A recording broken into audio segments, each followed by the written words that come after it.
इस वक्त उम्र विवाद को लेकर केंद्र सरकार और तत्कालीन army chief general V K Singh के बीच जबरदस्त तकरार चल रही थी।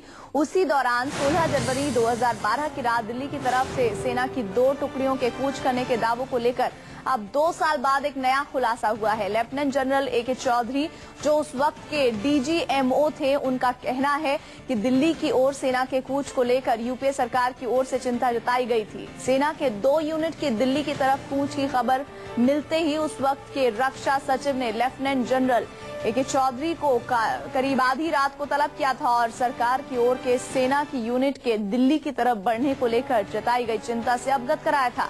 और उस वक्त के DGMO lieutenant general A K. Chaudhary को ये भी आदेश दिए गए थे कि दिल्ली की ओर कूच कर रही सेना की टुकड़ी को फौरन वापस भेजा जाए।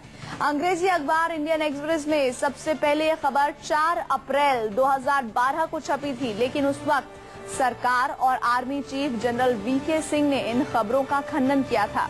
जिस वक्त दिल्ली की ओर सेना कूच कर रही थी, ये जो खबर है ये वही वक्त था जब सुप्रीम कोर्ट में जनरल वीके सिंह के उम्र को लेकर सुनवाई होने वाली थी। अब कई जानकारों का कहना है कि उस वक्त सेना के मूवमेंट को टाला जा सकता था। तत्कालीन आर्मी चीफ पर इस तरह की बात का खुलासा हुआ है। दिल्ली की ओर सेना की टुकड़ियों ने किया था कूच और तत्कालीन जो आर्मी चीफ थे उनके उम्र को लेकर विवाद हुआ था। सेना के पूर्व डीजीएमओ का ये दावा है।